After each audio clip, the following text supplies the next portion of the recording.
Are you applying to an internship or maybe even your first real job out of school? Then you're going to want to watch today's video so that you don't make these mistakes in your cover letter.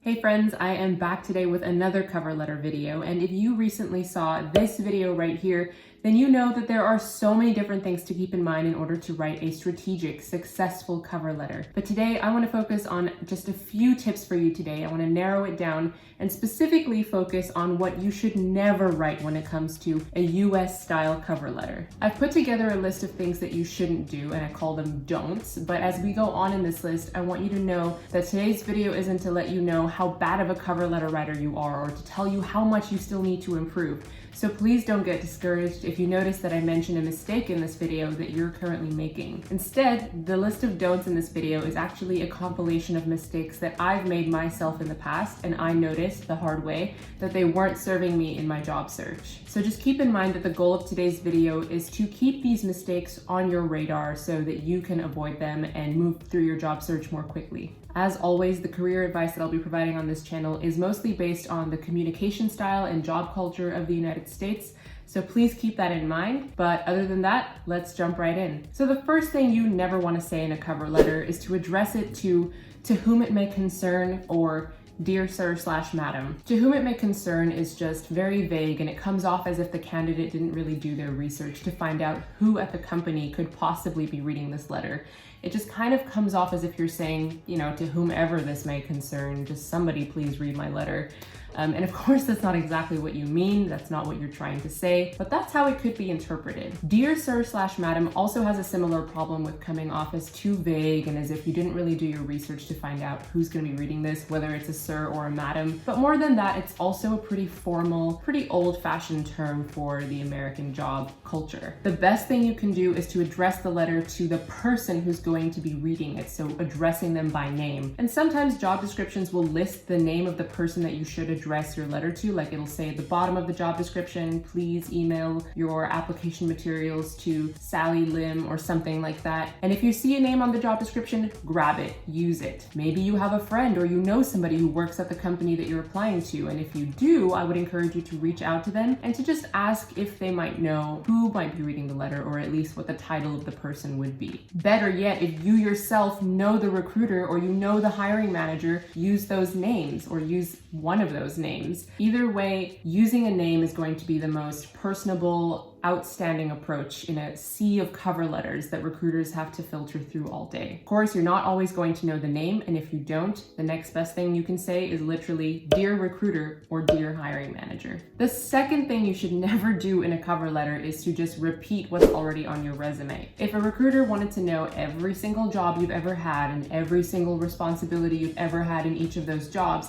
they wouldn't ask you for a cover letter. They would just ask you for your resume. That means that by nature, your cover letter should offer something that your resume cannot. Don't just talk about where you've worked and what you did while you were there. Dive deeper into a few relevant experiences, just 2 or 3 in my opinion, and then tell the reader an unforgettable story with them. Something that helps the reader imagine what kind of team member you might be at the company. Something that helps them understand what you can bring to this position. If you're trying to convey that you have excellent customer service skills because you worked at a restaurant once, don't just say that you took lots of orders from lots of different people. Be specific about how you demonstrated your customer service skills during that restaurant job. Talk about how fast-paced the environment was. Maybe you had a particularly challenging shift one day where you had a difficult customer and you came up with a creative way on the spot to resolve their concern. Maybe you went above and beyond for a customer's birthday. Give them something your resume can't. In your cover letter, you don't just want to say what you've done, you want to communicate the value of what you've done. And that's how you can really stand out from other candidates. The third thing you should never do in a cover letter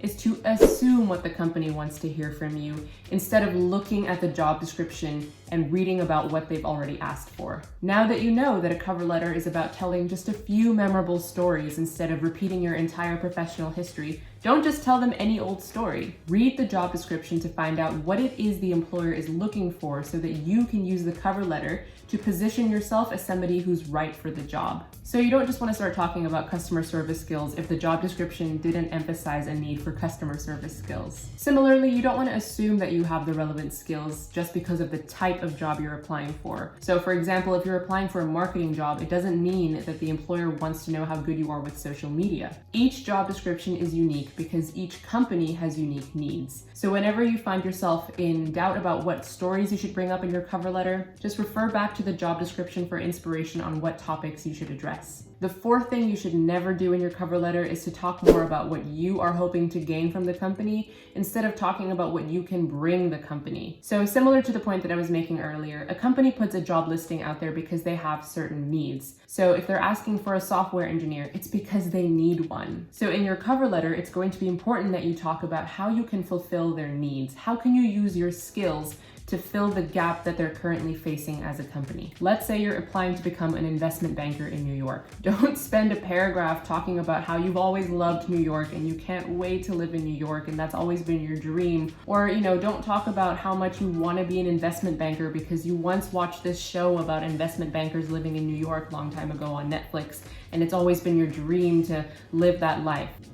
This position doesn't exist to fulfill your dreams. Yes, you want a job and you need a job and you deserve a job. And yes, you are excited to move to New York or wherever the city it is that you're applying to be in. But making the cover letter about you and what you're excited to gain from this position can come off as entitlement rather than excitement. So of course it's okay to demonstrate that you're interested, like genuinely interested in this position, or that you're actually passionate about the values that the company stands for. You should demonstrate your interest in the position, but you don't want to come off as if you're entitled to things that you haven't earned yet. So finding that sweet spot between I'm excited about this company and I can't wait for my life to improve once I join your company is really going to be key. Similarly, avoid talking about how much you can't wait to learn through this position. I mean, of course you're going to be learning new skills through this job, through any new job. But again, the person reading your cover letter is going to be more interested in how you can use your existing skills to solve their current problems. Now, this might go without saying, but the fifth thing that you should never do in your cover letter is to exceed the length of one page. Your cover letter should really stay within the length of one page. So as students or as recent graduates, the